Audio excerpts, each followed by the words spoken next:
Ladies and gentlemen, boys and girls, children of questionable internet history, Holla If You Hear Me proudly brings to you another weekly dose of unfiltered, unscripted, and slightly unhinged wrestling chat. We'll be diving into all the chaos from SmackDown and Raw, plus we'll be dropping our Backlash predictions and discussing our hot takes for the week. But before we get into it, a massive shout out to everyone who subscribed, liked, shared, or even just watched a minute since we kicked off last week. The support has been class, and honestly, it means the world to us as we try and build this thing from the ground up. If you're new here, hit the subscribe button, drop a comment, and welcome. I'm Fraz, and I'm joined by the ring historian Dirty Dave and the dangerously opinionated Andy Nero. Gentlemen, how are we doing? Yeah, man, real good, real good. Excited to talk about this week's results and get Backlash underway. Sorry, Lash Whip. Lash Whip. Gotta love a bit of Lash Whip. I'm all good, Farid. I'm glad you and Andy are all right. How about I very quickly hit you with two stats right off the get-go? I couldn't believe the first one. Can you believe that as of yesterday, it's been called WWE for 23 years? That means it's officially been called WWE longer than it was called WWF. Wow. And that means that we're old, Dave. Yeah. That means really, that means really very fucking old. old. That means Yeah, we're very, really old. very old. That's horrific. But on another note, it was also today is or would have been Owen Hart's birthday. It's his heavenly birthday. So big shout out to obviously Owen Hart. What a ledge. Yeah, so two awesome little facts in the last 24 hours, guys. Beautiful. Yeah, love that. Love that, Dave. And with that, Andy, I'm going to pass you on to last Friday's episode of SmackDown. What a banger that was. Banger indeed. So we kicked off with Damian Priest walking through the backstage, approaching Gorilla, where he gets confronted by Solo and Fatu. Priest talks some shit, and they gave him the old side eye. LA Knight met him in the ring, and they had a little bit of back and forth. LA Knight gave some heelish undertones to his words. Priest and LA were originally booked to be the main event, so they say, but they decided to open the card instead. Decent enough match, nothing too special, pretty much basic from an LA Knight Priest match, really. What was hilarious to me, though, is that the crowd were absolutely dead. It seemed to me like that the powers that be were feeding in "This is awesome" chants. Meanwhile, if you look at the first two rows, everyone was sitting on the hands, which is just a very, very strange look. Solo interferes towards the end of the match and puts Priest into the stairs, fights LA in the ring a bit. Priest comes back and knocks out Solo, and then Priest and LA threaten to dump Solo through the table. Jacob comes out with a house on fire, and knocks out LA, and then throws Priest into the barricade and hits him with a hip attack. Solo and Jacob stand tall on the stairs. So pretty basic opening, really. Nothing too special to talk about. I thought that was a pretty predictable finish. You knew that there was going to be some kind of interference with Solo and Jacob Fatu. It's just building up to probably the match I'm most looking forward to this Saturday. Very much so. Following that, it was Fraz's favourite tag team in the entire world right now, or two favourite tag teams in the entire world. Both Nathan Fraser and Axiom, otherwise known as Frazium from here on out. Yeah, I was going to say. And everyone's favourite Englishman. Right now. Everyone's favourite Englishman, Pretty Deadly. Backstage, having a little bit of a yarn. Nothing really said, just building a little bit of tension for the match. Decent match, really nice chemistry between the two teams, a little bit of back and forth. They did cover actually on commentary for those of us who were watching last week. We asked when Pretty Deadly were going to get their title shot why they weren't involved in TLC. Well, apparently just before Mania they did have a match against Street Profits on SmackDown and lost, hence why they weren't in TLC. Sad faces. Fast-paced action too fast to call, as they say. Lots of high spots. Pretty Deadly and Frazium look good together as a pair of teams, and they pick up the win with the Phoenix Splash off of Fraser. I am starting to see your point, Fraz. I'm starting to enjoy Frazium. They're quite good. They're great. Yeah, not at the extent of Pretty Deadly. Pretty Deadly have been bummed now for like a year. Come on, they're over. Give them some due. Give him some what now? Give them some Mountain Dew. Give them some Mountain Dew. Yeah, it's about Right, time they climbed that mountain, got some gold, had a little run. And where's the musical? I'm still waiting for the musical. So I've just got a question. Do you think that WWE need to strap a rocket to Fraxium now, or is this going to be a slow build for them? Because they fought Los Garza, didn't they, last week? Won pretty comfortably. Pretty Deadly, who, as you say, Dave, are over and should be in the title frame and beat them. You know, Pretty Deadly looked great in that match, but Fraxium. I mean, Nathan Frazier's speed is fucking wild. Mm-hmm. The guy is ridiculous. And the finish of the match was great. I think they go all in on him. I would slow build. I think we spoke about this last week about how they rush some tag teams and how it doesn't work. So I'd be careful. You've got, you know, let them get over, let them build. Let's, you know, get a story behind them somewhere. You know, yeah. Have a little streak, have some wins. It's not going to damage them. See how we go. And because, like you say, they've got the ability, and I think they're definitely. It's not about getting over with them. It's just about don't rush the titles, because that can be a kiss of death, and it has been in the tag division for years. So let's just let them build and let it happen. When it happens, it'll be better. So we threw backstage to the Secret Service in the offices of Nick Liddell, who were grieving and all wearing black. Due to obviously Chelsea's loss of the title last week. Liddell decides to give Piper Niven a match against Vega later on, which was a massive surprise to Chelsea because she thought it was going to be a rematch, but it wasn't. It was going to be Piper Niven getting the shot. That was pretty cool. I quite like Secret Service. They're funny. Nia Jax comes out to the ring to talk some shit. Tiffy interrupts and says that she beat Nia clean and Charlotte, so she's not the same Tiff Stratton that she was. And that winning the Money in the Bank and cashing in on Nia was like the best thing she'd ever done, whatever. Naomi comes out in the old caution tape and says she ain't done going after the gold or something to that ends. And then out comes Mango. She came out to attack Naomi. Big brawl. Liddell comes out and confirms a tag match to main event player and does a little throw out to Teddy Long in that moment, I believe. Do we know if that's where Teddy Long came from? Des Moines, Idaho, or not? I don't think it is. I'm not sure. I don't think so. I just think the fact that he's made a tag match, is probably, that was Teddy Long's MO, wasn't it? But hey, let's face it, Naomi in a tribute to Owen Hart's wrestling gear. What more can you say? Oh, Jesus Christ! Forgot about the old the nugget. Danger. Enough is enough, and it's time for a change. Teddy Long's place of birth, Birmingham, Alabama. Yeah. Nowhere near. So no. But, so two things in there. the same country. I can't believe you're disrespecting the man Nick Audi and changing his name already to Nick Liddell. Well, everyone's got a different name, haven't they? I thought we've got Lash Whip and Lash and Lash Back and Hogan Hulk, yeah. Belton Shelton, yeah. Belton Shenjamin, Marlene the Ladder, exactly. So I have decided I'm taking Nick Liddell. Right, there we go. I can't remember the second thing, but yeah, let's refer to him as Nick Audi, please. Mangill, I think you were going to mention, weren't you? Can you say that about Mangill? No. Oh, it's gone. Too much wine, probably. So next staple on this show. We're going to be sponsored by wine at some point, I guarantee it. Absolutely, yeah. Do it. Right, next up was The Miz versus Aleister Black. I still maintain Aleister Black's got one of the coolest fucking entrance themes and one of the coolest entrances in WWE. It has massive aura and huge potential. I even like his remixed theme tune. It's pretty good.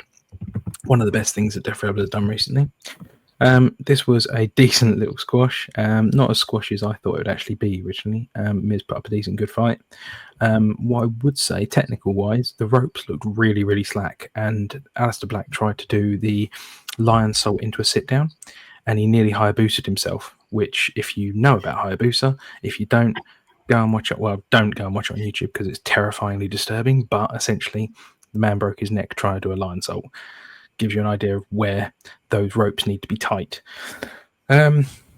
Yeah, basically, decent match. Black Mass to win it. And then Carmelo was on the outside, sporting his little jelly mold at Andre the Giant head. Goes to slide in after the bell, and they have a nice little stare down. That will be a great match. I'm really looking forward to them two mixing it up. For once, Eddie, we agree. I did think that the Miz was going to get squashed, but it's quite competitive. I don't know about Hayes and him going head to head, as Hayes has just won this Andre the Giant Memorial thing. I thought he might get a push. If the push is he's gonna put Black over, it's really a good push, is it? Exactly what I said last week. No problems with the Miz losing. Doesn't damage the Miz. Good that I thought it was relatively competitive match. Don't want to rush a Carmelo Aleister Black feud because as great as that can be. Who wins there? Yeah, who wins there? And whoever loses, do they really lose? As in, is it going to really hurt them? Aleister Black's just come back. Carmelo's on the rise. I don't know. I don't think I want any of them losing just yet, unless they go for a best of 7 series or best of 5 series and make something like that out of it, and make it a longer term story. I think that might well be the way they go. Now you've just mentioned best of 7. I think it would be smart on their part to play into the fact that the finals and the conference finals are about to start and do a best of 7 between Melo and Black, because Melo is that sort of sports almost like occupies the same space as MVP did back in the day, like an athletic sort of guy. And to me, that would be the way to play that up, is to have. Yeah, well, he kind of done it with Andrade, didn't he? But it wasn't exactly. Kind of. It was kind of organic. But whereas this can be like, look, do you know what? I've done this last year. I beat this guy. Best of 5, best of 7, whatever. And then it can last a little bit longer. And you get a couple of wins and a couple of losses, and it's not going to hurt them because you're fighting for the overall. And they occupy very different space. I think within the roster, to me, Aleister Black is 6 months away from challenging for a world title, whereas Melo is maybe 3 months away from challenging for a US title. I don't think they need to be occupying the same space, and I don't think a loss hurts Hayes in this occasion because Black is legit. I would say keep him winning, let him obviously take a couple of L's to Melo, make the series close, but generally speaking, have Aleister Black go over and then push on towards the world title. The decider match could be Aleister Black's completing his stable and then helping him win anyway. So it doesn't even need to be a clean win. Well, it could still be clean. It doesn't have to be clean.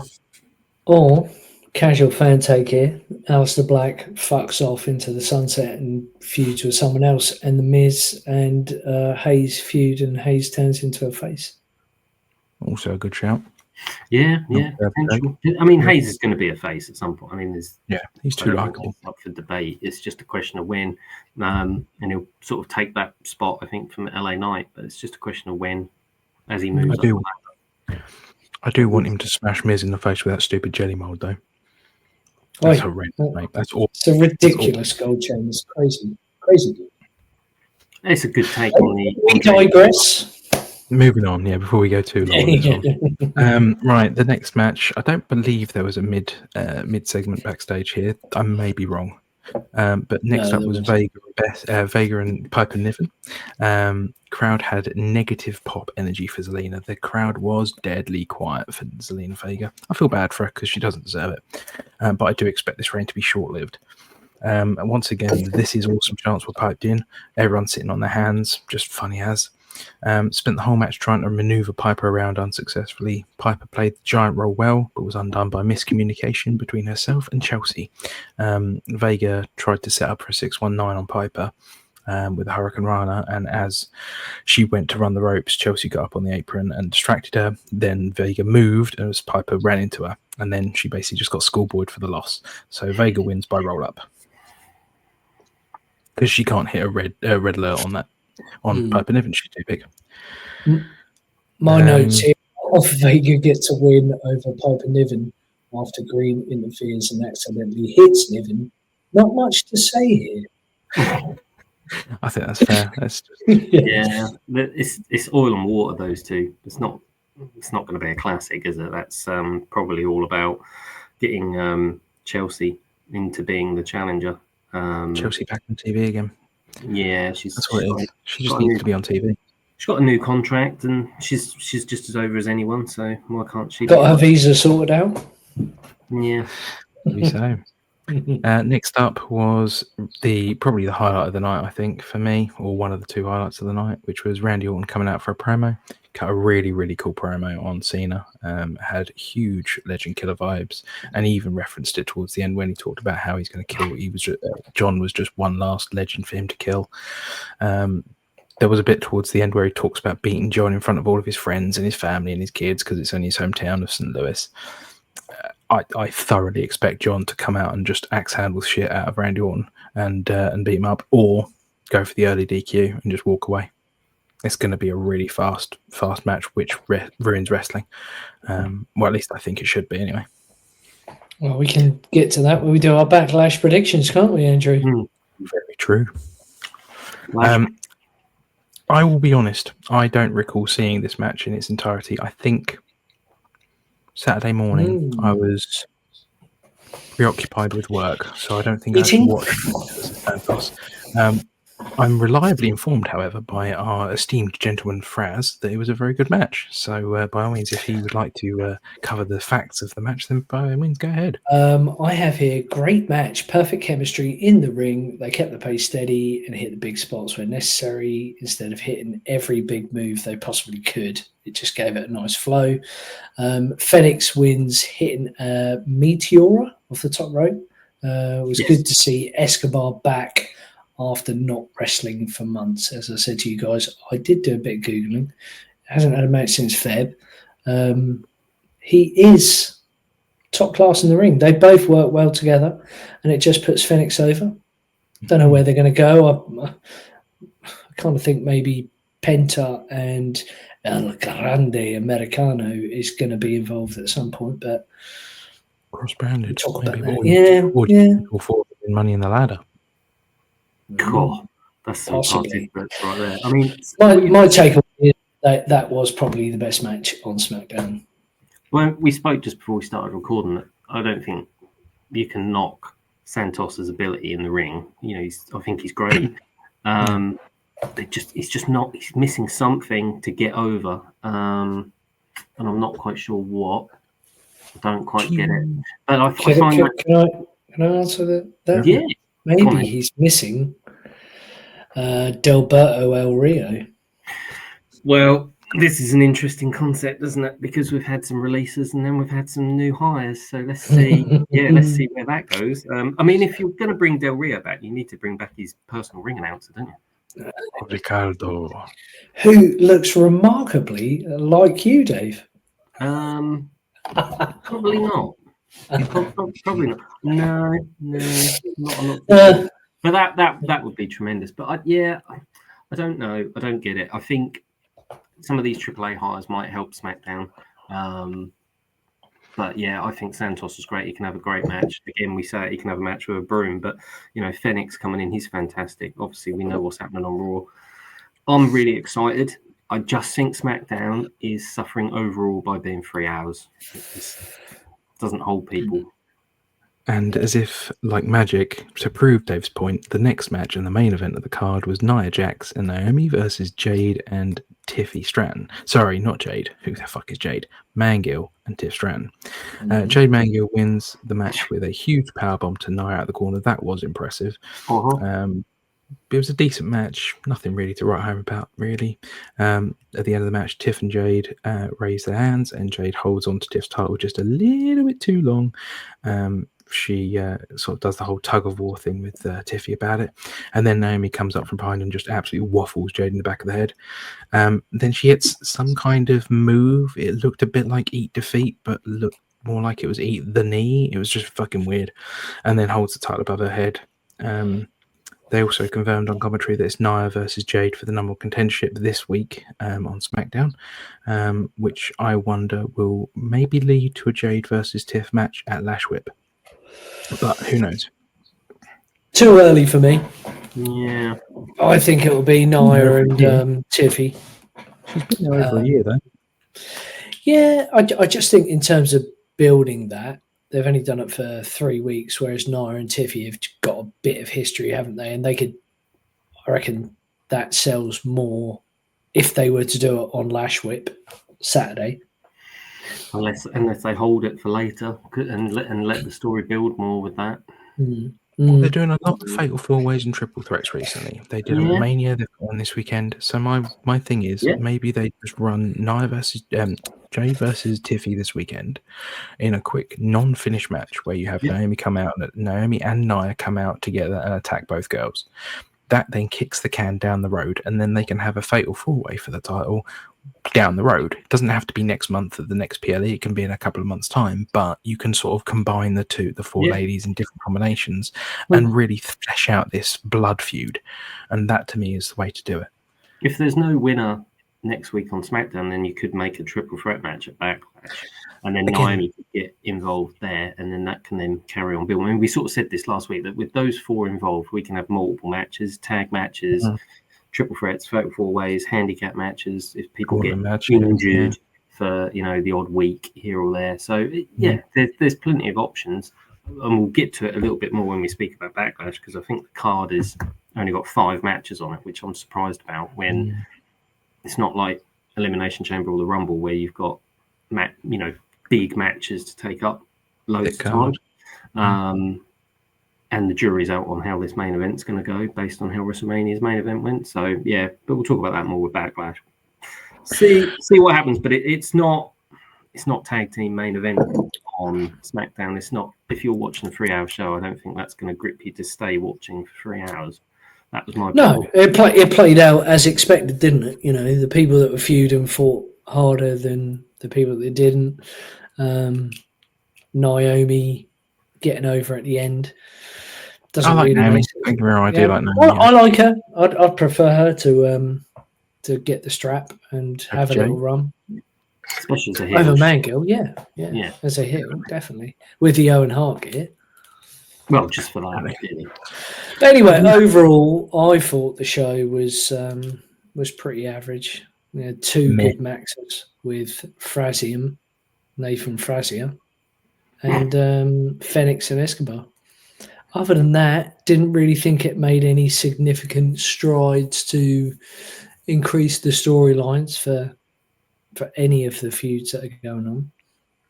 It was just pretty meh, wasn't it? Mid, If I'm giving it a grade, it's a C+, maybe. I quite like the old school start. You go, we hit people with a main event to open the show. That's pretty cool.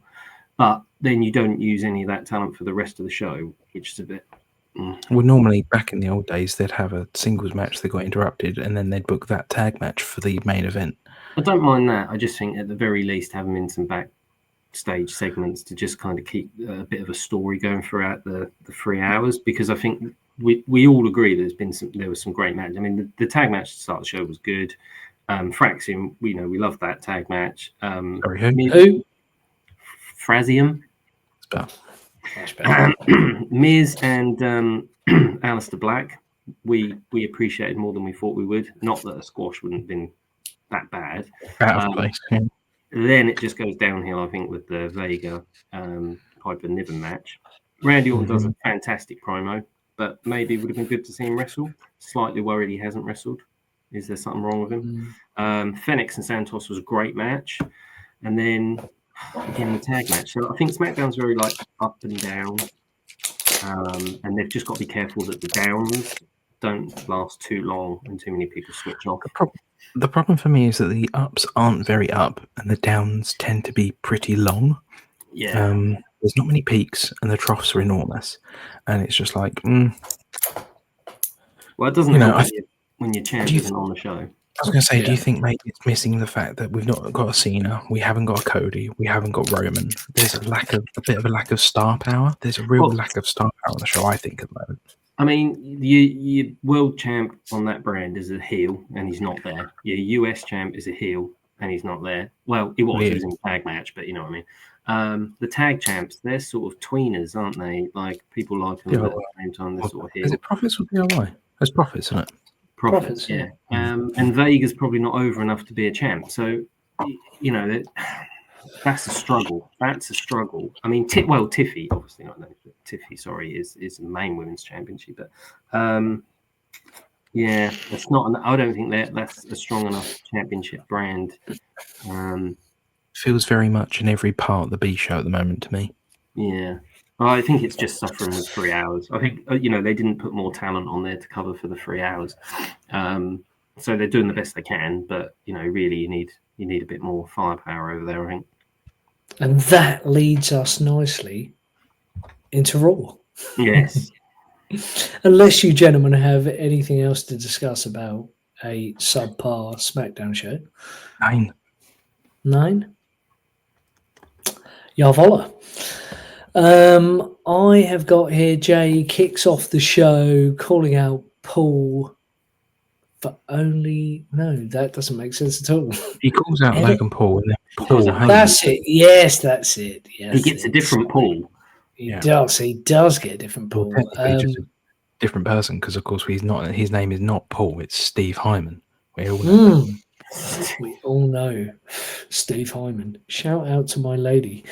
Great promo from Heyman as per, justifying his recent actions by reminding the world of the impossible position Punk put him in at Mania and how self-centered Roman was.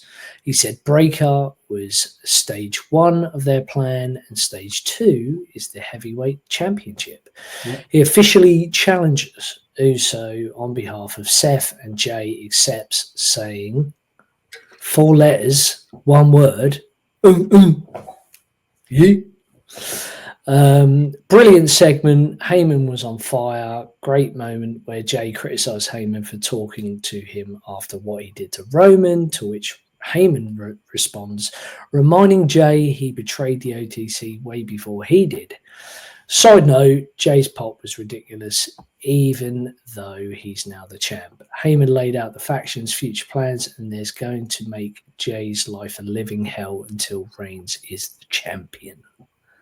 Rollins. Yeah. Apologies. And I'll just echo that. Have some more vino. I'll just say one quick thing because I'll keep interrupting. But yeah, it was monster pop, awesome. But also I did think, and we spoke about this before we started recording as well. But I did think Jey looked like a champ. I thought he looked really good on Raw. They're both being out of breath to do his promo at the start and in the match later on. But we'll talk about that later. I thought he was no, seriously. No, but that's one of my pet peeves about Jey Uso. He gets so hyped up that he needs an inhaler by the time he talks. Works for the Ultimate Warrior, or worked, you know. So, well, yeah, what's happened to him? He failed eventually, didn't it? Heart attack. Well, probably not a good idea. Stop eating, everyone. You're going to kill Jey Uso. I just like that Jey's embracing being the champ. You know, comes out, hugs a few kids as he's coming down. He was cool. I did like it when he turned around to Heyman at one point after Heyman had his thing and went, okay? Are you okay? You know, are you quite done? You know, he is coming across as quite cool. I know there are people on there that will disagree, but he's what SmackDown's missing. Yeah. Energy. Raw can cope without having the champ there every week. Because the rest of the talent roster, I think, is strong overall. It's pure energy. Yeah, I would say Raw's got more energy. Yeah, I'm not necessarily saying that talent's better. I'm not, you know, it's just there's a different energy on Raw at the moment, and that could cope without a champ. SmackDown needs someone like Jey Uso. In my opinion. And also, I was just going to say that the characters on Raw are far cooler than the ones on SmackDown. Don't you think? Like I'm far more invested in the storylines and the characters that they have on Raw than there are on SmackDown. Agree. I mean, Drew McIntyre should have been on SmackDown. We all know my hatred for LA Knight and Damian Priest, or Maxi Priest, as I've started to call him recently. You know, Jacob Fatu was on there for minutes. The rest of the card sucked. There's no one on there where I'm like, I have to watch them. Okay, Fraz with exception. and maybe Ray Fenix. But other than that, even the women on Raw, which I'll get to later, and I'm not a big fan, but I'm much more hyped for Iyo Sky versus Perez against rather than Mangill, Tiffy, Nia Jax, and Naomi. Yeah, it's just like I said. I mean, the only word I can describe it is I'm not slating the talent. They're doing what they've got to do, and they're great talent. They on both brands. There's just a whole different chemistry and energy on Raw. It really does seem like Raw is wants to be the best brand. And yeah, I'm with you 100%. Like 3 hours of Raw, I find flies compared to watching SmackDown. Okay. Next match, Penta, JD, one of Dave's personal favourites. What a match. Yeah, plenty of interference though from Carlito, Chad, Balor. But it didn't stop Penta from winning with the Mexican driver. The match was the latest in Penta's rivalry with Judgment Day, but laid the foundations for a feud with Chad Gable. Sorry.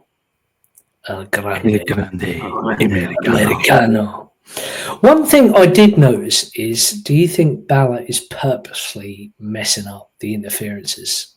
Yeah. There was the split. Sorry, there was a bit later on where I think it's Jey Uso's on his way to the ring. I think it's Jey Uso's on his way to the ring. And as he's walking through the backstage area, you've got Finn backstage talking with Roxy Perez. I don't know what that means, and I don't know what it's going to lead to, but he's backstage talking to Roxy Perez. So I'm wondering if there's going to be like an NXT invasion maybe at some point between Finn, Roxy, and some others just to come up and be like, we're taking over, fuck the Judgment Day, maybe. But they're doing that a lot recently, where they'll just have someone walking in the focus of the camera is on one person, while in the background, like something else is going on. Yeah, it was very common when the Wyatt Six were happening. Yeah, well, that needs to sort itself out as well. But yeah, JD McDonough definitely getting a little push. Yeah, Iron Lung. I think Pat McAfee's nicknamed him now.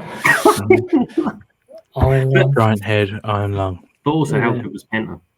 Again, massive pop. Goes without saying, he's massively over. They've booked him well.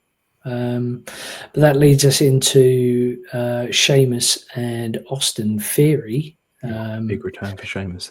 Yeah. Well, the tension between Theory and Waller is obviously at fever pitch as he subbed in Theory for the match. That was funny. That was a good little segment.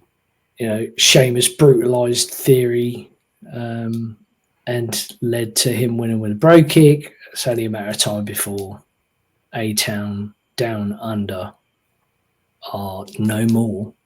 And Theory fulfills the prophecy that is him being the next John Cena, in my opinion. Or at least the very next member of Vision.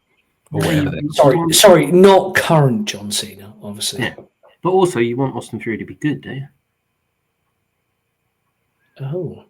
As opposed to John Cena, who's never been good. But... Wow. We can do a whole video on what David thinks about John Cena. Another time. However, I think I mentioned this to you guys before. Austin Theory is amazing with the fans when he's off camera. He could be very big, top star, big baby face written all over him. And it helps that Grayson Waller is an annoying fuck. And is a great. No, come on, son. Nothing wrong with Aussies, is there?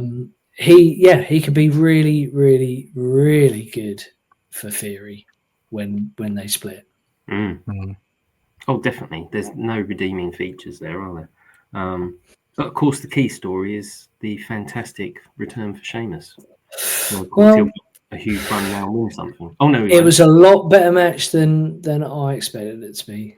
I love him. It's just this is what they've done this last year. They brought him back. He'll win a couple of matches and then he'll disappear into doing nothing again. Or Shout out to our boy Nathan Skeggs. Could be the return of the League of Nations 2.0. What? Up the Rusev, up the Sheamus, up the Del Rio. And get Bad News Up Barrett the back. road. Well, he's too busy Barrett out for crew. There's a lot of factions and a lot of teams that I'd like to return over the years, and the League of Nations isn't one of them. For me, they're somewhere around the core. Yeah, that. That's in bad. this current climate, though. Yeah, probably fit right in. Mm. Anyway, I digress. Becky Lynch and Lyra Valkyria come out. One Dave will enjoy with some verbals exchanged. Lyra calling Becky the queen of recycling, saying she's been recycling the same moves and the title act for years. She's been defending the title for more days than Becky has been at work. Oh, great. Fight breaks out. Lyra gets the better of her. It just cements the fact that Becky Lynch will be your new IC champion. And hopefully she will reign for a significant amount of time. Oh, Christ, no. 2-year reign. Absolutely. Instantly make her a longer champion than Honky Tonk, straight out. God, Jesus Christ, no. What? I was dreading this when her music hit and she came out. I was like, oh, God, here we go. She's going to come out and speak a load of tosh. But then Lyra came out and absolutely nailed it to the floor with fact after fact after fact and truth bomb after truth bomb. And I was like, yes, get in. So, I'm really hoping this one goes against the old school tradition of whoever gets the upper hand on Raw loses at PLE. I do not want Becky to win the Intercontinental. She probably will, because then she'll be the first woman to have won every bout. And you've got to do that for her for some reason, because she's Irish or something. I don't know. Well, she's still got you in the. You still got to win the US belt as well. Oh yeah, well she didn't mention that on Raw. Funnily enough, she went on. She started on this big list of how she's the first to do this, that, and the other. And yeah, she excluded that. That's a very good point. So yeah, no, sod her. She's not winning the Intercontinental. She doesn't deserve it. She can fuck off. Anyway. Anywho, Iyo Sky versus Roxanne Perez. The match was smartly wrestled that saw Iyo gain the victory with a roll up. Perez goes to shake Io's hand, only for Julia to attack the champ, and a 2-on-1 beatdown ensues. It's just further proof that Roxanne Perez deserves to be mixing with the big girls. She is a top star. She holds her own. Oh, yeah, Who's that now? What is it? Rhea? She's for Iyo. Yep. There was another one that I had written down that I don't have on the notes, but didn't she face Bianca before? Bianca, maybe. I think she might have done. Can't remember. Well, but again, I will segue to Dave here. Iyo Sky has another very good match, week after week after week, more than I can say for Tony Storm. Let's not start that on camera. That's going to cause problems. Look, she's awesome. She was put in that match at WrestleMania to make it better. She's the most technically gifted, probably best women's wrestler going at the moment. She's over. People love her. I love her. She's great. What more can you say? You know, what more can you say? So what? Okay, if you don't like someone pointing, what, you think that's worse than this? I had 20 years of this. Right? Yeah. Until you've had 20 years of some idiot in pastel-coloured T-shirts going like this, I don't think anyone can criticise anyone else's hand movements. And, you know, it's not the Attitude Era. You can't crotch chop anymore. So, yeah, point to your head. Who cares? Doesn't matter. It's her saying that she's crazy, but she's amazing. Yeah, she is. I think we can all agree she is great. She's excellent. Bell to bell, she's brilliant. I just don't like her character. She hasn't got a character. It's pointy, facey lady. That's her character. It's miserable. Yeah, well... thank God she got a 5-star match in front of 63,000 people. And with that, I'm going to move on. I will just add that I believe her and Rhea Ripley are going to fight Roxanne Perez and Julia next week on Raw, which I'm sure David will thoroughly enjoy. Oh, come on. Everyone's going to enjoy that, because that's got everything you need. You've got Iyo, who's like technical, high-flying masterpiece. You've got Rhea. I don't think anyone doesn't like Rhea. And these two from NXT coming up, I mean, they've done more in a couple of weeks than Shayna Baszler's done in 2 years. So bring it on. Yeah, that's normally the toilet break for me. However, we shall move on to what should have been a toilet break for me. Rusev versus Otis. Again, they banged on about how Rusev, this is his first match back for 5 years. Essentially, it was a squash, barring some late offense from Otis. Rusev wins with the accolade after the match. Rusev beat the fuck out of Tozawa and then went back for more on Otis until Pierce comes out. I mean, he looks great. He's clearly getting a push, but it's the same as Aleister Black. Who knows where it's going to lead him to? But I'm just looking forward to him establishing himself and, getting a proper run. It just doesn't. I don't see what a Rusev, Otis, and Tozawa squash is going to do other than stating the obvious, which is him being a fucking destroyer. If I may, Rusev is occupying a very, very different space on the card to Aleister Black is on SmackDown. I genuinely believe that Aleister Black is not between 6 and 9 months away from challenging for a world title because he has aura. Yes, Rusev is cool. Yes, Rusev has aura. But do you put him against an IC champion, the Intercontinental champion? No, it's Dominic. How can you have that as a match? Yeah. No. Can you have him in the world title scene? No, because it's just at a different level to where Rusev occupies. So where does he fit in? He doesn't fit in anywhere there. It's just a really odd space to keep him in. And I don't see how they move him around there other than beating up jobbers and squashing them. Do you know what, Andy? I was going to say exactly the same thing. I completely agree with you. I don't see exactly where he fits in at the moment. Jesus Christ. You're right. I know. I work for all these low-flying pigs. I know. Well, they say everyone gets lucky once, don't they?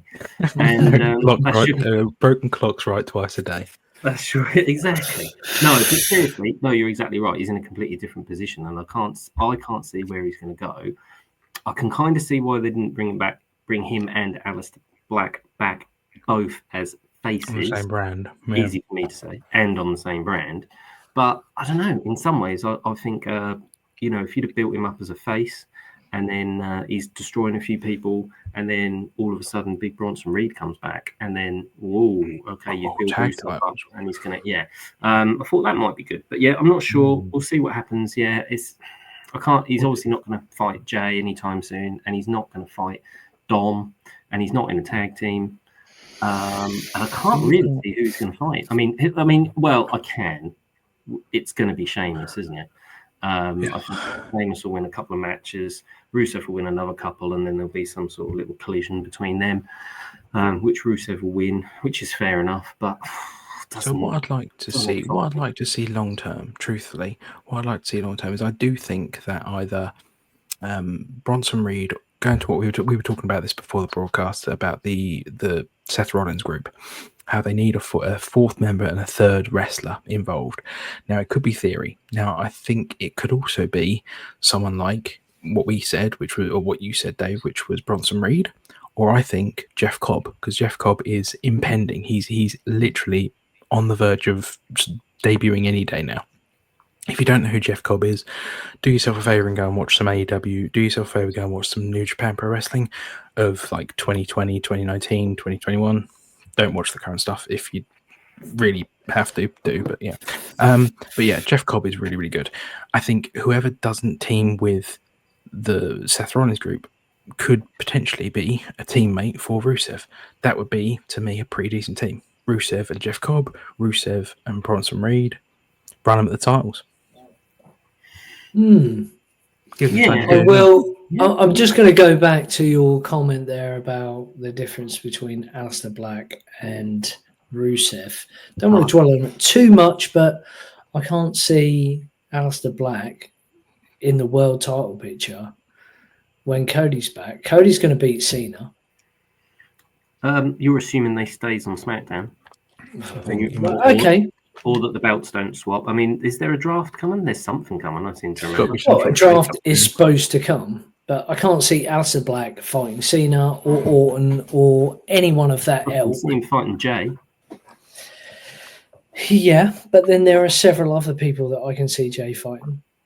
Yeah. like Logan Paul, Oh, that's not going to carry on. which I'll talk about later. But just playing devil's advocate, I know what you're saying, and it does at the moment logically you can't see Rusev fighting anyone for any title unless it's tag. Well, So he I'm gonna. doesn't have to be looking for a title, but I can't see him fight. I can't think of a list of more than 3 people that I can see him fighting before he's going to go stale.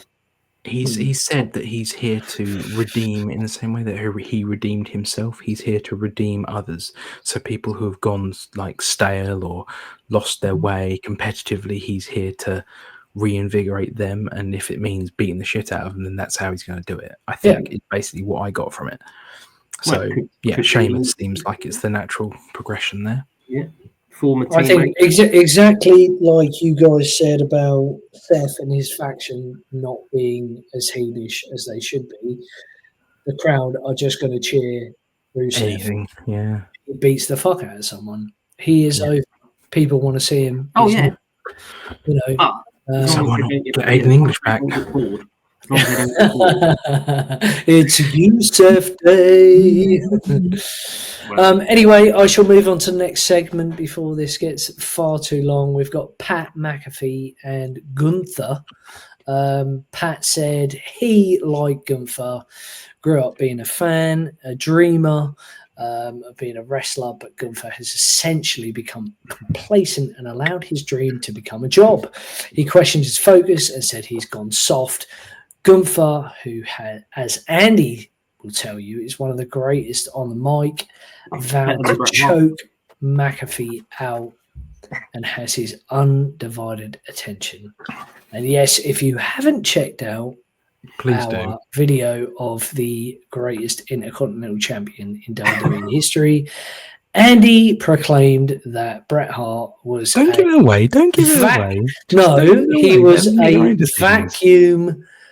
What was it? Charisma vacuum. Charisma personality vacuum. black hole. Yeah, yeah. And when he was on the mic, he had fuck all going on in his mind, and then put Gunther through. I didn't. You two who did. has no mic skills. Who has no mic skills, and put Gunther through with the deciding vote. On a serious Please note, watch it. Yeah, on a serious note, everybody needs to go and watch that in Connell. It's a great video. We're going to do more of those. It's quicker, it's sharper, and it mixes classic, old. Every era is all mixed together. It's really, really good. It was a lot of fun. It was a lot of fun to make, and it was a lot of fun to watch. To be fair, actually, realistically, and one of the brackets was Gunther versus Bret Hart, and you sort of think, do you know what? That's an awesome match. If that could have ever happened, you want to go and stick 2K25 on now and just play that. That would be awesome. So yeah, go and watch the video. Going back to this promo, obviously, I am a big Pat McAfee fan. I thought he was great on the mic. Gunther held his own. I'm not going to tell you what I think because I'll tell you that later, but it involves the stretcher. On to the main event. Splendid match. For a moment, I thought Rollins was going to win. I know Andi was in agreement. We had interference, had it not been for the timely return of the best in the world who did attack Seth. What's his name again? Is it CM Punk. I don't know if I could say that word on here, but the match also featured my Syrian brother, Sami Zayn, and Bron Breakker. I don't know. It just looks like these guys are going to carry the red brand through the summer until Roman returns. They can have all sorts of matches between them. The gold doesn't need to be up for grabs. You need to chuck my man Logan Paul in the mix. After Raw ended, he did attack Jey. Knocked him out cold, didn't he? Knocked him out cold. Let's look at him. I can't remember the last time Seth Rollins had a bad match. I don't think he ever has. No, and Jey Uso was top tier in this as well. He gets his hate, but he was good. Yeah, well, here's the difference. We've said a dozen times about Raw and SmackDown, totally different energy, but also Raw had a main event. And that's not to throw shade on the women. This felt like a main event. The women didn't. Yeah, it wasn't built. The show didn't build. Penta and JD McDonough opened the show, which was fantastic. Great opener, speed, and a big story that's going to continue to develop. And then the main event was the main event. Massive promo to open the show, really. The first match of the show. I'm just comparing the two shows. But yeah. I mean, a big main event for a go-home show. I thought it was awesome. Also, I want to just say, going back to what you said about that, because I don't think we sold it enough. I think we undersold it, to be honest. Paul Heyman's promo was fucking incredible. The amount of passion and the energy and the emotion he evoked in that promo segment was palpable. It was phenomenal, and I loved it. I really did enjoy it, and I actually agree with him. I think Heyman is the good guy, and he shouldn't be being booed at all. Well, that's the model. Every reason. The model of a great heel is that there needs to be an element of realism, an element that people can identify with. What you then have to do is go off the deep end with it. So your reason for feeling that you're right is actually correct from a certain point of view, but it's how far you go off the deep end to then become a heel after that. And he's definitely 100% absolutely nailed his reasons for making his decision. It's just a question of how far he now goes with this group. But I was worried that he wouldn't get booed, because for so long he's been, I'm Paul Heyman. Yeah, he got booed a lot. This is how good a genius this bloke is, to be able to come out, cut this promo on Raw, turn Andy's camera off. Sort of fit of disgust. No, but to come out on Raw and everybody hates him. The boos, how he's turned, but he's still being him. And that's he did get a massive pop when he came out, though. Yeah. Yes. But how quickly did he change that? And that's manipulation, that's storytelling, that's the art of knowing what you're doing. Whereas Seth can't get that. No, I don't know how much difference a week makes. When last week we were like, they're not heelish enough. It almost looks like Rollins is playing that Messiah card, where he is a bit like what everyone was saying about Cody, and Kevin Owens when they had that feud. And Kevin was saying, well, yeah, hold on a second, Cody, you're acting like a heel. You're playing the victim here. Seth's doing the same thing, I'm trying to point out to everyone that you're either with us or you're in our way. That they don't have to be super heelish to be heels, do they? No. And what makes it great is it's a faction that doesn't involve Cody or Roman or the Bloodline or The Rock. It's totally fresh. They can do whatever they want to do. I'm in for it. And Seth is also cementing his argument to be one of the greatest of all time. Oh yeah, definitely. Every single week he wrestles, it is near 4 to 5 star. Whoever he's wrestling, he's just incredible. I know you guys would prefer him to not come out in a dress or some sort of outlandish outfit or ridiculous glasses or a $13,500 coat, but the man is over and he is fantastic. And I love certainly over with you. Sounds like you got a stiffy just thinking about it. Look, the less said about that, the better. I'll go back to the Playgirl issue of Shawn Michaels that we discussed You have already said on this podcast that women aren't your thing. That's very true. He did say exactly those words. Didn't elaborate on that, so one can only assume. And I shall raise a glass to Seth Rollins. So overall, what would you give Raw? Overall, 3.5, 4, maybe out of 5. I'll give it a solid 4. Somewhere between 3.5 and 4 for me. Yeah. I mean, really Backlash is not looking like it's going to be one of the best PLEs that they ever put on. However, Raw definitely marketed their stars in a way. Like they hyped it up so much that you're watching that PLE for the people that are on Raw and not necessarily SmackDown. I think so. I think that makes a beautifully timed segue into discussing Backlash, don't you? Lashback. Lash whip, indeed. Well, and our predictions for the allow me to share the screen, gentlemen. I have. Let me just. We'll edit this bit out. It's all good. Oh, for those that are. Oh, that's the wrong screen. Oh, what a shame. I did do that on purpose. For anyone that supports Arsenal, I think you're fucking shit. Up the red men. Come on, Pierce. No, I shall do this correctly. Oh, I don't know. Oh, there it is again. Oh, what a shame. Oh, by the way, it didn't go particularly well for your red men on Sunday, did it, boys? It did not. No. Doesn't need to. Yeah, so season's over. Right, here we go. Backlash predictions, gentlemen. A match that has recently been added to the card: Dirty Dom against Penta. Is that a title match? I believe it is.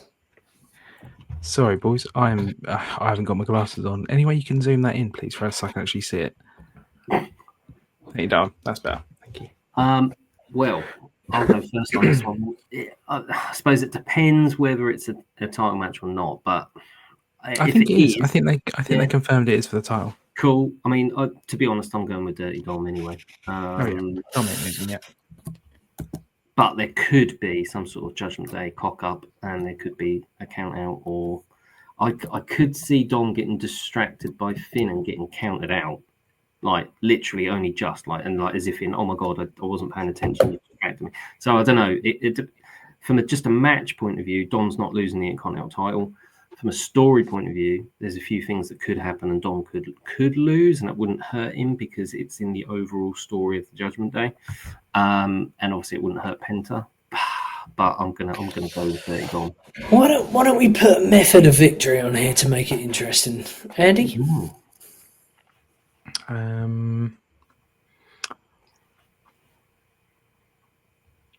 I think there'll be shenanigans. I think Dirty Dom will win clean, but I don't think the lead up to it will be clean. I think it'll be interference from the JD. So you have these options: pinfall, submission, or DQ. I think it'll be a pin. Pin. Dave? I've had an idea. I think Balor is going to get up on the apron with the belt and go to hit Dom, but Dom will duck and he'll hit Penta. So Dom will win by a pin, but it will be done in such a way that it was 50-50. It gets Finn and out. He wasn't really trying to hit Dom. Okay. Some sort of controversy, but I think he will pin. Thank you, Dave.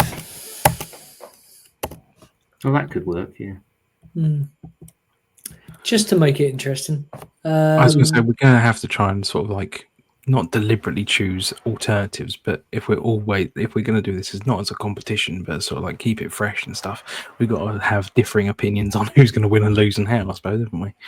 Well, yeah, but then some matches, first PLE, some matches are so telegraphed, though, isn't it? Yeah, some matches are always telegraphed. Potentially. I mean, like this one, fatal four-way, so that means no holds barred. So, there's got to be a pinfall or submission. Well, Jacob's not losing the US title. So, Jacob pinfall over LA Knight. Okay. Andy, you're Jacob Fatu as well. I actually think Drew. I want Drew to win. Do you? Yeah. I was going to pick Drew as well, Oh, there you go, boys. Teaming up against me. Pin over LA Knight. That's exactly what I was going to go for. Drew beats. That was me. I think Drew beats Damian Priest. Sorry. Oh, Jesus. Amateurs. Yeah.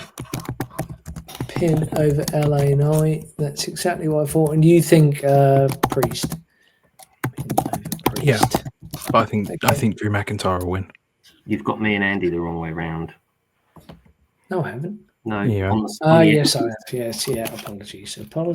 That's the wine. No, it's been at work all day. It's not foolproof, this system yet. We'll get there. Right. I think we can also. Well, I'm going to put my vote in. I think Becky's going to win, and that's going to be a pinfall, probably via some sort of unscrupulous manner. But how about you guys?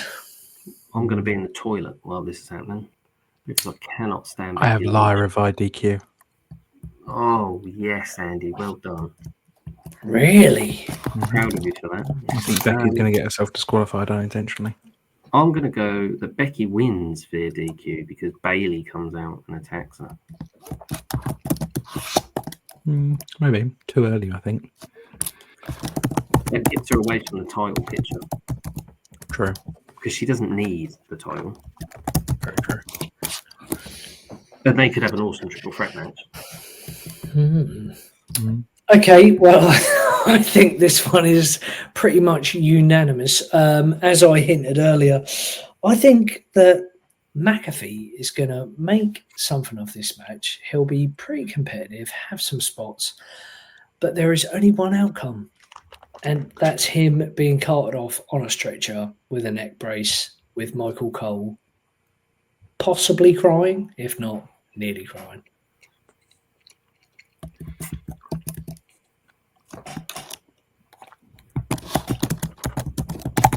Pat is dead.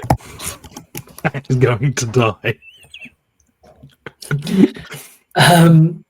David?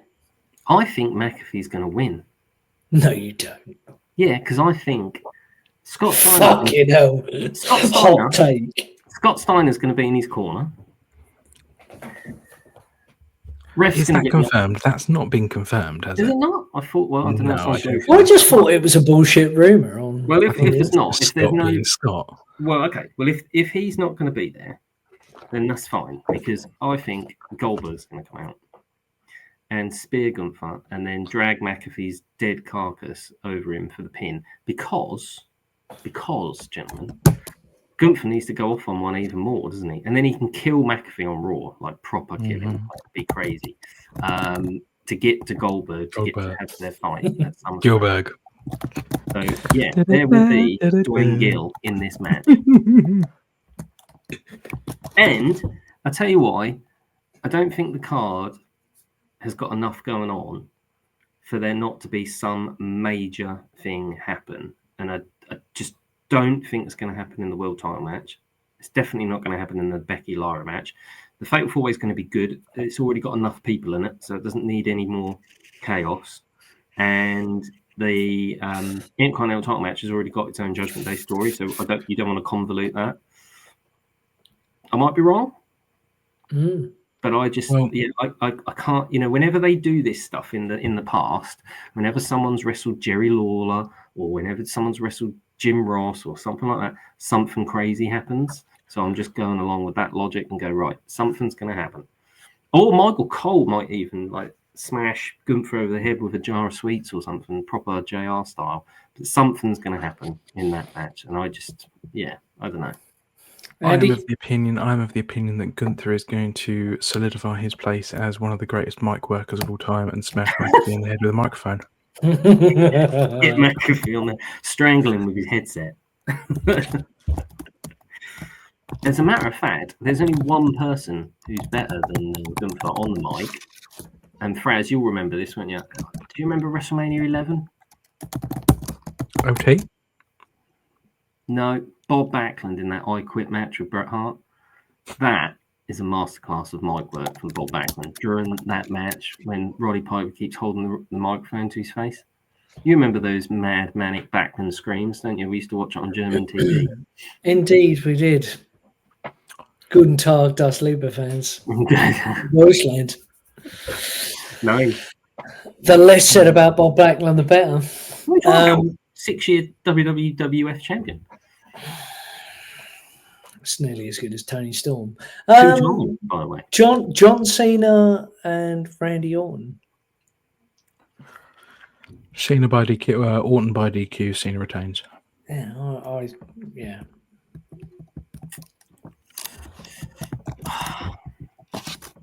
But how? He slaps him. He slaps the referee. Or something to the end. Via slap. I believe it's going to be via DQ, belt shot to face. Of the referee, the referee would explode. I think Cena's going to win because Orton's going to quit because Cena's going to do something to Orton's kids and his wife. Cena interferes with children. What? Pressure on Orton's family. Possible slap to. Or he'll be threatening. You know, there'll be something like you have a chair against the kid or something. There'll be something sick. Is Hina that heelish though? Hina? Well, he should be. John Cena, you mean? Sorry, John Cena. So there you have it, folks. These are the Backlash predictions. Flashback. As it stands, I do believe that I'm going to clean house here. Excuse me.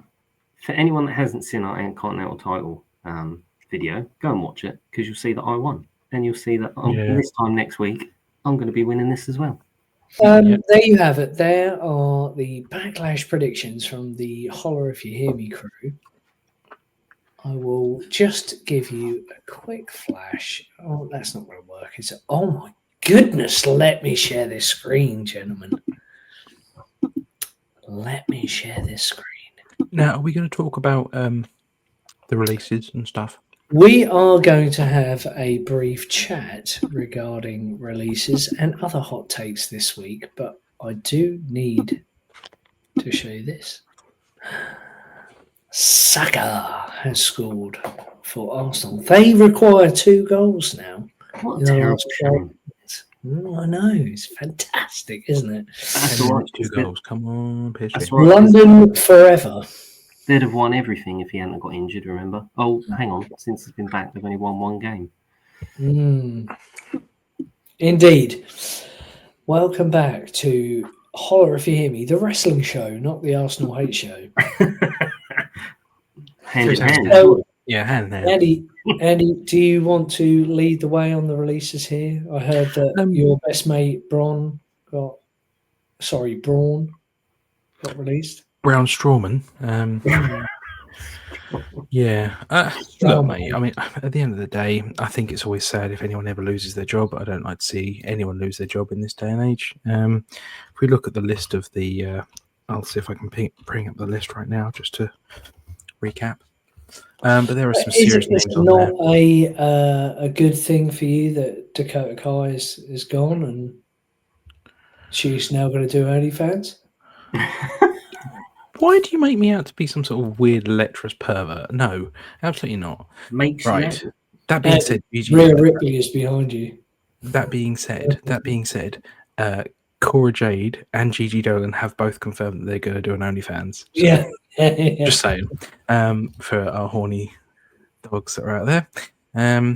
There are lots of releases. I don't really think. I find Gigi Dolan probably the most strange one because she was literally on Raw 2 weeks ago, prominently placed and challenged the Liv and Raquel for the women's tag titles with Tate and Paxley. They were quite a good team. It was quite a well-built angle, and they were doing bits with her. I know her contract was coming up. I guess they probably just thought, fuck it, we don't use her, get rid. They did the same also with Shotzi Blackheart, or they've just said that we're not going to renew. They've let Shayna Baszler go, massively wasted on the main roster, huge waste on the main roster. Cora Jade had massive upside and huge potential. She was mixing it up with the Raw girls earlier on in this year. And yeah, just some very, very strange releases. But yeah. I think you can, you can't, like you say, you don't want anyone to lose their job and you can't take anything away from people's talent and their ability. But sometimes if it's just not working, it's just not working. And there's more multitude of reasons for that. So yeah, the writing, the booking, the agents, the characters, the performers themselves. But ultimately, yeah, Blazler, wasted. Yeah, you could say that in some ways, but she was a monster in NXT. She was an absolute killer in NXT, and she was excellent. But she wasn't over when it becomes more mainstream, is it? She's good. You come out of that arena with a couple of thousand people, and you stick her in a 20,000 seat arena. She's not selling tickets. It's not working now. Yet at the beginning of that, you could blame different booking, but you can just blame Vince for the fact that he didn't find her attractive, and therefore he didn't book her. But going away, having some time away is not bad. In the old days, you could go off to WCW or ECW for a year or two or whatever. You can kind of do that a little bit now. So go away, give yourself a fresh coat of paint. And I thought you were going to make a 2,000 seater stadium work in front of AEW joke there, to be honest with you. But yeah. No, because you need to do better, not worse. And so send them off. I mean, I think Felix though have got a wrestling show on next week, so they have. Get them down there. I mean, that'll draw more. But yeah, no. So sometimes going away is, it's like getting an injury, so it gives you a chance to reinvent yourself. I mean, look at Cody, for God's sake. He left as Stardust, and look where we are now. Now, not everybody's going to be a Cody, but I think everyone knows of a success story when you come back from an injury or come back from being let go before. Strowman's getting paid too much money and not doing enough. Massively injury prone as well. And he's now living in his life of variety, living on his jet ski in his fucking massive boat. Fishing. I know what I'd rather do for a living. You're not telling me he deserves any more than he's got. I mean, certainly not with that current character. And you're not going to change that character without going away for a period of time. So, yeah, I mean, he's going to come back. Might come back as a member of the White Six, maybe. But the opportunity you got now is, they've bought AAA, isn't there? And apparently they've signed 5 or 6 AAA guys. So, Alberto Del Rio. You have to make room, don't you, for some people? And you've also got to try and find a way of paying Logan Paul's wage bill, which is apparently significant. Yeah. So. I think the amount they get from sponsorship from Prime and stuff, and that probably pays for that. It's a bit like the Randy Savage Slim Jim thing. WCW didn't really pay him, Slim Jim did. So I don't think anyone's going to miss who's been released, really, do they? No. Well, I'm going to miss Dakota Kai. I do think Dakota Kai, of all the releases, Dakota Kai deserved her flowers. She deserved a singles run with a belt somewhere. I think she should have won the IC title first and then had Lara beat her for it afterwards, but that's just my take. I think she could have gone to SmackDown. Of course, she should have been the US title. She should have won the US title from Chelsea Green instead of stupid fucking Vega. And I don't hate the Selena Vega, but we're assuming that these sort of things weren't offered to them, So I don't know. And again, it's balance in the books. These people that have been there a little bit longer have got bigger contracts, and if they're not doing enough, you've got to balance it. Take that down. That's not true. What's he just done now? Like, share, and subscribe to the channel because AEW sucks. For the record. AEW is going through a very, very tough time.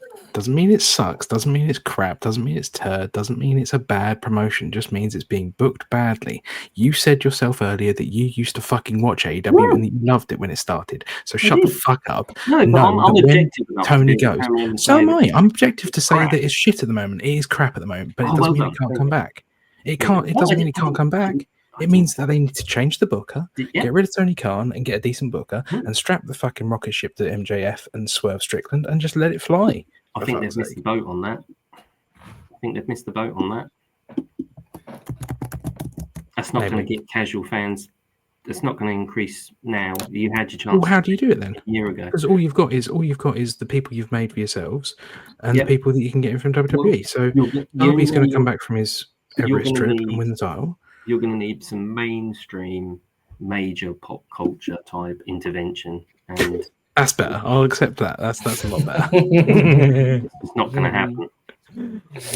I would like to bring up my hot take this week. Did anyone see? No, I know Andy did. I don't know if Dave read or saw the screenshot that Andy put in our WhatsApp group, but AJ Styles' Twitter account being hacked.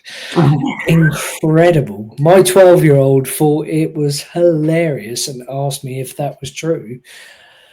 Poor old AJ had to post an Instagram video explaining that it had been Hot hacked. collar. There was some brutal stuff on there. Brutal. I mean, talk about a faction. I never thought I'd hear AJ Styles and Kanye West's name mentioned in the same sentence. The PhD comment was ridiculous. Crazy to think that could happen. I mean, imagine if I got hold of your Twitter feed, Andy. WWE for life. AEW sucks. Jesus. It'd be some serious explaining. Yes. Oh, speaking of AJ Styles, I do also want to just ask if anyone saw on Raw when he approached Judgment Day backstage and completely fucked up his line. Yes, he repeated it, didn't he? He got it, yeah. Literally verbatim, just literally was like, I'm going to start that again. That was fucking shocking. I'm going to start that again. And then he did it again. But oh my God, I was like, wait, did he just fuck that up completely? And I was like, oh yeah, no, he did. That was funny as fuck. I enjoyed that. I think if he hadn't repeated himself word for word, he might have got away with it. But, live TV. That's how live TV goes sometimes. Nothing goes wrong when it's live. It was meant to be that way. So as long as he obviously went to the same school of promos that I did, didn't he?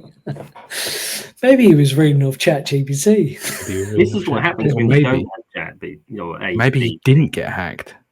Maybe he didn't get hacked. Yeah, that's maybe he didn't. Or maybe he got hacked during Raw, and that was like he was being sacked while he was doing his promo. I do just want to touch back onto Logan Paul and Jey Uso. What you guys thinking about that? I just. Oh, sorry. You just said I just want to touch. I like to touch. I just want to touch myself. Yeah. I'm just going to touch myself, gentlemen. Let me turn my camera off. No, I have strong feelings towards Logan Paul. Not in that manner. I think it'd be great if he won the title. I think he will do this year at some point. I think take it off Jey now. Just I don't know about that, but I do think he'll win the title at some point this year. I think it goes back to what you were saying the other day about on our last broadcast about striking while the iron is hot and making sure not to waste time. And you've got someone who is... You have literally spent the last few days talking about how AEW can't get any mainstream attention, Dave. This guy is the mainstream. He is all the kids talk about. And now is the time for him to be the champion. If he was in AEW, he would already be the champion. Yeah, they would have ratings, they would have views, they would have everything they want. Right. He's not. He doesn't need to be the champ. He's the most. But why not? Well, one, again, it goes back to that can't have too many heel champs. Two, he's so over as a heel, he doesn't need a belt. He didn't need the US title.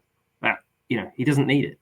But he is an attraction star based on himself.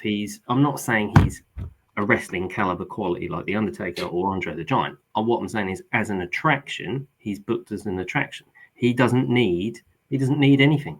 He's over whether he turns up 2 or 3 times a year or if he turns up every couple of weeks as a heel. I hate the guy, but no, does not need to be the champ. You've got John Cena now as a heel champ. You need Jey. He made Raw fantastic, massive pops, absolutely superb, massively over, selling loads of merch, being a proper face for the company. You can't have 2 part-time champs at the same time. Definitely not 2 heel ones. And no, he does not need the title. Does not need the title. Look, 4 letters, 1 word. Yeah. Right. Paul needs to win the title. The internet community is going to go mad. They will not know who to boo. They hate Jey. They hate Logan Paul. It sells. It massively sells. No, because you're not booking. And on board. No, but that's why he loves you. Look, at the end of the day, we've spent the last 2 years with the same lot. Two guys have been the champ: Roman Reigns and Cody Rhodes. 4 years, really. And how Seth. long Roman was. And Gunther. Yeah. No, okay, if you want to include Gunther as well, we can. You've got to. He was a champ. Oh, and Gay Taker. Greece? Yeah, you've had multiple Briefly, titles in the last 12 months compared to the previous 4 years. Use that title as an opportunity to play hot potato between 3 or 4 guys and just make it unpredictable. Because, like I said, we're going into this weekend's PLE. We know Cena's going to win. We know Dom's going to win. We know Becky's going to win. Yeah? We know Jacob's going to win. And then we got when's the next event? Is that Clash at the Castle? Clash in Paris, or something. Yeah, Clash at Paris. I can have a brief look if you wish. You can do, but it will cement my theory here that they need to just switch the title. Austin Theory. They need to switch the title. The world title. Not the IC or the US or the tag title. Well, Money in the Bank, apparently. Well, we've got Saturday night's main events as well, haven't we now, which are quite a big deal, so something could happen there. So you've got Lashback on May the 10th, Saturday night's main event on May the 24th.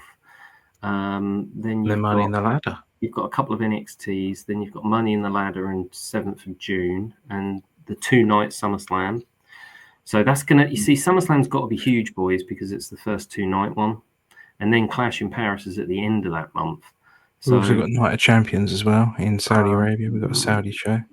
Well, after that, that could be where Night of Champions actually, in Saudi could be where they have Logan go over. It's not in Saudi, I don't think. They're doing the Australia one, aren't they? Australia. No, that's in October though. Yeah, it's in October. That's Crown Jewel, isn't it?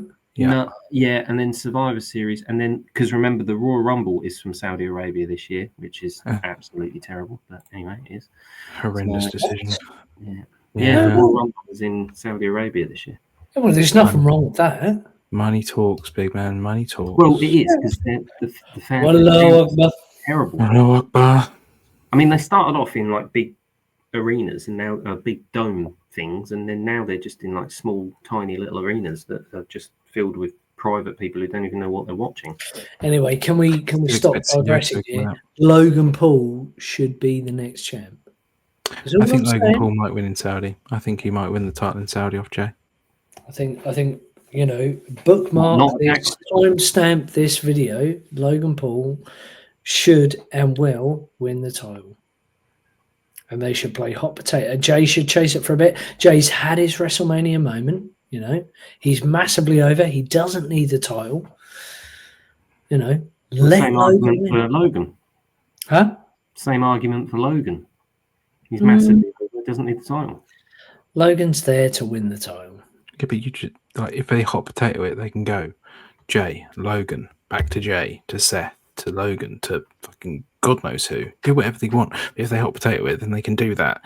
Seth's taken it off Jey. No one else. What was your favourite period in WWE? The Attitude Era. No. They hot potatoed the fuck out of the title during the Attitude Era. I used to hate one minute it was Brett, 1 minute it was Shawn, the next it was Taker, then it was Austin, then it was Rock, then it was Hunter, then it was Taker again. It was hot potato. Kurt Angle. Kurt Angle doesn't technically count as the Attitude Era, but okay, whatever. He was the champion in 2000. Attitude Era didn't die until 2001. Do not test the ring historian's fucking knowledge, Andy. I don't. I personally believe the Attitude Era died at WrestleMania 2000, but well, what you personally believe is irrelevant, isn't it? What actually happened was WrestleMania 17. Well, you and your fucking top knot are completely irrelevant. And then that stupid bullshit invasion came in, and that's what ruined the fucking Attitude Era. And then we became WWE. But yeah, anyway. Well, I'm glad that we've had a productive. He's not going to win the fucking title. Productive conversation about Logan Paul winning the title. He's not winning the title. Rollins has taken that. I can't believe you want him to take that over Rollins. I don't.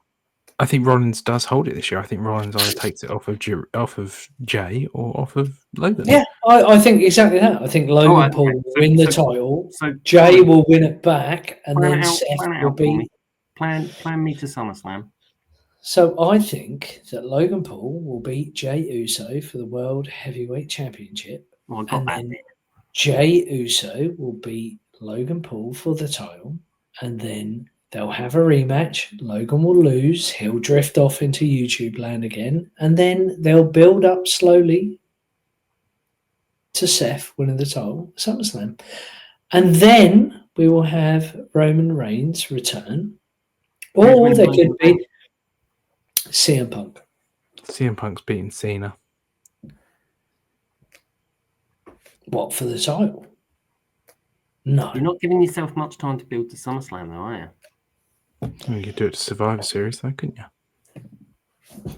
No, I think Punk will win. I know Money they said War Games isn't going to be this year. What? They've apparently said that War Games is not going to be Survivor Series this year. It's just going to be a regular Survivor Series. I literally just had the thing up, and I'm sure it said War Games. Well, I read somewhere that they want to try and give War Games, pump the brakes on War Games a bit, because otherwise they run the risk of it becoming like the Hell in a Cell pay-per-view, the TLC pay-per-view. People expect it, and then they're just shoehorning in War Games for the sake of it. Which I agree with. They shouldn't be shoehorning in War Games. War Games wasn't something that was just every year in WCW. It was for big blow-off matches between factions. No, well, to start with, but then it became a regular pay-per-view. What was the pay-per-view called? Oh, World War III, wasn't it? World War III was their Royal Rumble. 3 rings. Yeah, that's true. Or was it just called War Games? No, it wasn't called War Games. They never had a pay-per-view called War Games. They did Spring Stampede, which was that stupid one where they had War Games in the back of a trolley, in the back of a tractor.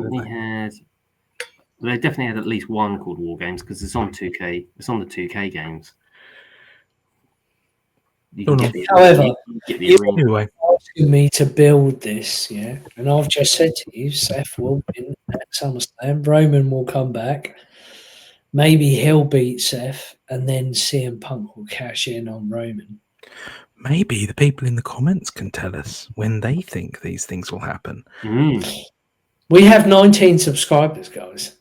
Well, 19 people, and anyone else who finds my stupid video about Bret Hart and decides they want to comment about it can comment in the comments and tell us what they think and how they think the title will get off of Jey Uso and onto Logan Paul.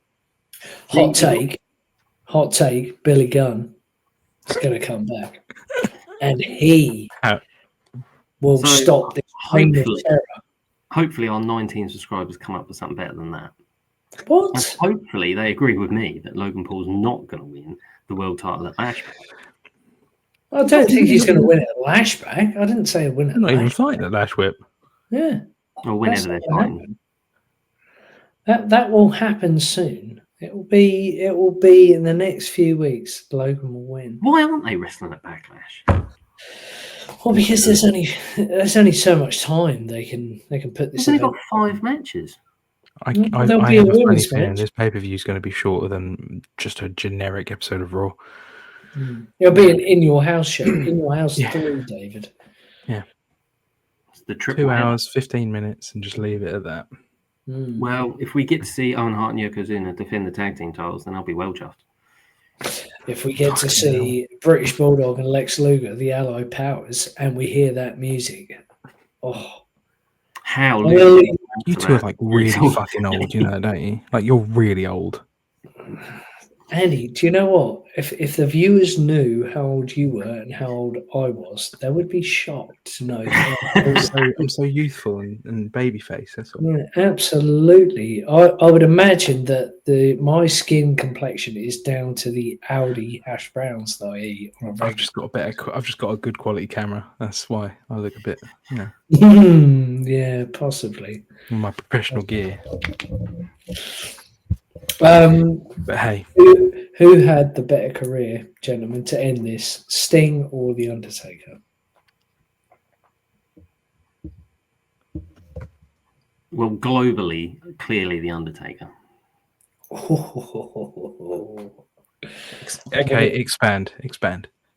Well, Sting didn't make it to the WWE until it was too late, and then he was badly booked, and no, it wasn't great. No, it's Taker. Taker, definitely Taker. Taker was never WCW champion. Well, exactly. That's another reason why he's the best. Didn't need to win it in that Tim Pot promotion. Yeah, but it's like saying who's the better footballer, you Emil Heskey or Leo Messi. Well, Leo Messi never won the Golden Boot never scored for England, did he? So but no defender has ever won the Golden Boot. So how are you rating how a good exactly? footballer Yeah, is? that's exactly my point. Sting could be just as good, if not better, than the Undertaker, but we'll never know because it's apples and oranges, and they can't be compared. Well, even if they'd had a match, it wouldn't have proved who was better because it's scripted and predicted, and we know who's going to win, don't we? So I mean, winning and losing is irrelevant, isn't it? Which is how Fraz knows that Logan Paul is going to beat Seth Rollins for the WWE World Heavyweight think Championship this year. So Andy, you didn't watch WCW, and you're clearly not as old as me and Fraz. So you're saying you still think, based on what knowledge, Sting had a better career than Undertaker? What? I didn't watch WCW at the time. I've watched WCW since. You've gone back and watched Sting's career from 1986. I had the network. I'm not from 1986. I had the network. Well, there we go. So purely by proxy of the fact that I'm not as old as you old, I have not got the knowledge. Okay, cool. I notice I don't have to swear because that's the difference in age. You see, me and Fraz being a bit older, we can actually have a conversation without resorting to a lower class scumming. Well, I swear a lot. The AEW comment earlier, so AEW shit a swear word. Yes, very much.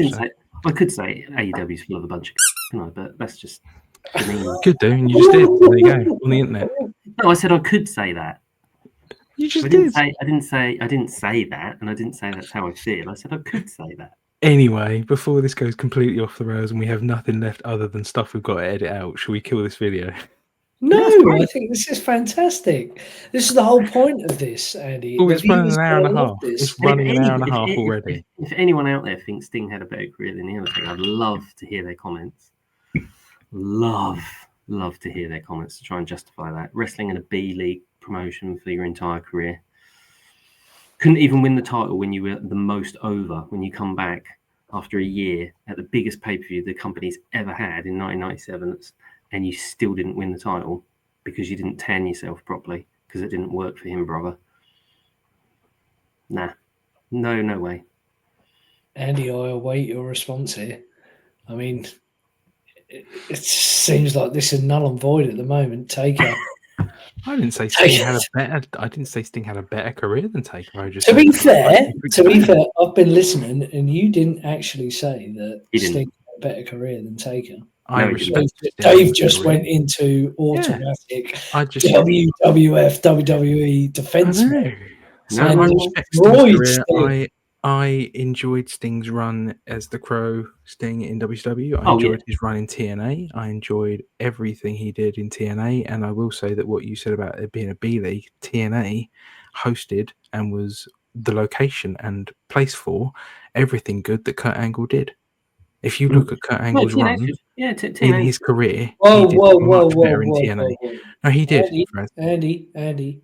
I love Kurt in WWE. This is not about Kurt. No, I'm not. What I'm just saying is that he said it was B League, and I'm saying TNA specifically in this case was not necessarily. I mean, yes, it wasn't WWE, but it was where a lot of guys did their best work. Christian Cage did his best work in TNA. Sting did his best work in TNA. Kurt Angle did his best work in TNA. Samoa Joe, AJ Styles, Chris Daniels, they all did their best work in TNA, and TNA doesn't get its flowers like it should do. Oh no, because there's too many people who defend WWE to the hill. Main event match. No, we were. No. Oh, main event match was fantastic. We're talking about Sting. Yeah, which is where Sting was. Later on. But it's difficult to compare Taker to anyone, though, isn't it? I mean, he's had the streak. He got the title in his first year being in WWF. You know, he kept the lights switched on in that company for a good 2 years when nothing good was coming out of the company from a productive point of view. 94 to 96, just before Austin really took off. I mean, the better question, I think, is who has had the better, looking back with history being what it is, hindsight being 2020, who had the better career and who is looked back upon more fondly in history, Taker or Hogan? Taker. Hogan made more money, but is a massive prick. And Taker is a bit of a prick for some of his views, but generally speaking, within the wrestling community, is much higher respected and has had a much better career and a significantly longer career, mid to late 80s to. I think the thing, I think you're right. I think realistically, Sting and Taker are both sort of cut from a very similar cloth. It's all about doing business, and they're not afraid to change and try new things and put people over. They did everything the right way, and that's one of the reasons why everything that was asked of them they did. Both, and that's one of the reasons why Sting didn't go to WWF, and one of the reasons Taker didn't go to WCW. So they are mirror images of each other to a massive degree. So you can't really take anything away from them. That's a really difficult call from Farid. Yeah, I mean Hogan Hulk. I mean, that's a whole different ball game. I'm sure Benjamin Shelton's got a lot to say about him. What about? I have one more to throw out there. Scott Steiner and Buff Bagwell. Scott Steiner has never had to whore himself out. Well, but Scott Steiner was never an American male, was he? I'm buff. I'm the he never had to be. And the girls just can't get enough. Wasn't it Johnny Riggs? No, who was it? Riggs. It was Riggs. Yeah, it was Johnny Riggs, wasn't it? Yeah, Johnny Riggs. And Scott Bagwell. Was it Scott Bagwell? Scott Bagwell, yeah. Scott Bagwell. American males. Johnny Riggs, American males. American males. Scotty Riggs. American males, yeah. There we go. Riggs and Scotty Riggs and Buff Bagwell. Might have been Marcus Bagwell. Marcus Bagwell, thank you. Yes. Yeah. I can't remember I knew that was his name. I couldn't remember if he used it as his real name, but it's got to be Scott Steiner, surely. Buff Bagwell, Mark Merrow, Scotty Riggs, and Diamond Dallas Page. What a team! Yeah. The American what a team. Yes. That's actually almost better than the Four Horsemen. Come on, let's be honest. Didn't you post a picture after Mark Merrow's? What did you say? There's nothing wrong with Mark Merrow? I think you said that Triple H beat Mark Merrow for the title, and he said something derogatory. You said there's nothing wrong with Mark Merrow, and I decided to follow that up with there is nothing wrong with Mark Merrow. Johnny B. Bad, And for those that don't know, Brock Lesnar's wife Sable was Mark Merrow's manager at one point. Knowledge. Yeah. Sable was married to Miro, wasn't he? Wasn't she? I don't know. They were. Weren't they? Sable and Miro. It's Reina Miro. Yeah, Reina Miro. Reina Miro. And then she became Arena Lesnar. Arena Lesnar. Reamed her Lesnar. Possibly. Okay, well, with that's probably a good note to leave on. Anyone that wants to leave a comment on Sable's reaming, please let us know. You can. This video is far different to last week's one. You can tell we're very comfortable now on YouTube. I would just like to thank everyone that has tuned in to the video. Please hit subscribe, like, share, follow, do all of that good stuff. Give Andy abuse, give Dave abuse, give me love, because I am the outsider here. Yeah, I am the Scott Hall, I am the Kevin Nash. These guys are Bobby Heenan and Tony Schiavone. Yeah, let's dump their title belts in the bin. One of them is a massive insult, by the way. It's Sting. What's the matter with Tony Schiavone, Dave? Nothing wrong with Tony Schiavone. Nothing wrong with Tony Schiavone, but you can't. I'll put bum in seats. You can't compare him to Bobby Heenan. Oh, Cactus Jack goes over tonight in a match that will put bum in seats. Yeah. Shall we just quickly talk about Tony Storm? No, let's call it there, boy. I think we're done with this. I'll tell you what we could do. We could ask all our people to leave comments if they want us to do a Tony Storm video, because I know these videos are going quite long, so that'd be quite a short one, wouldn't it? I will not stand for the hatred of Tony Storm. She's a great character and she's doing really, really good. Why do you like her so much, Andy? What do I like? I don't like her so much. Like, she's just doing really, really good work. No, She's one of the few shining lights in AEW at the moment. Is what they've got. What they've got is Harley Cameron doing a puppet show with Mercedes Moné, aka Sasha Banks, which is actually kind of entertaining. It's kind of funny, and she's a really, really good ventriloquist. And Timeless Tony Storm is doing bits, mate. That's no bait at all. What about MJF? Doing bits with Hurt Signature, isn't he? Is he doing bits with WWE Rejects? Oh yeah, that really good brand, that really good what are they called? Faction did really well. I can't remember what they're called. Is it the? Don't say it. I was going to say. I thought you were going to say something else then. No. Twine Gill. Don't go.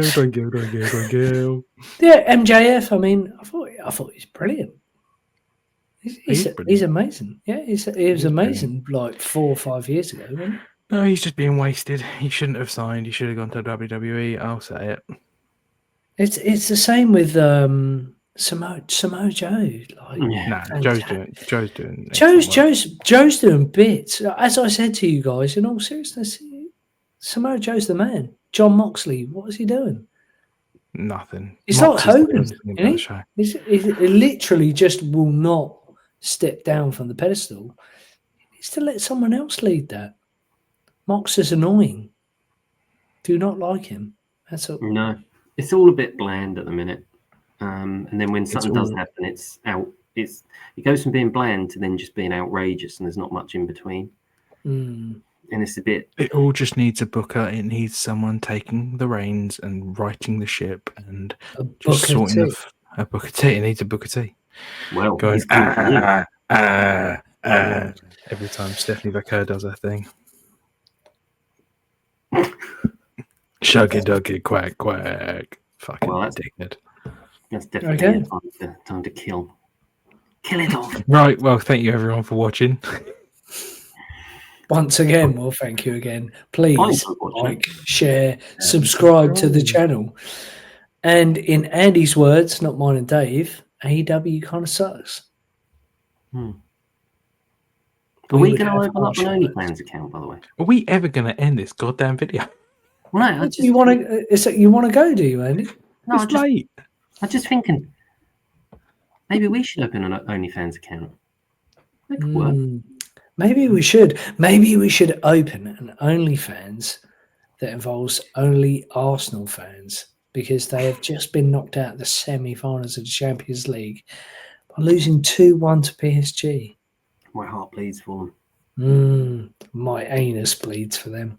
Anyway, lots of love. Thank you very much for joining us on this wonderful evening. And we will catch you all soon.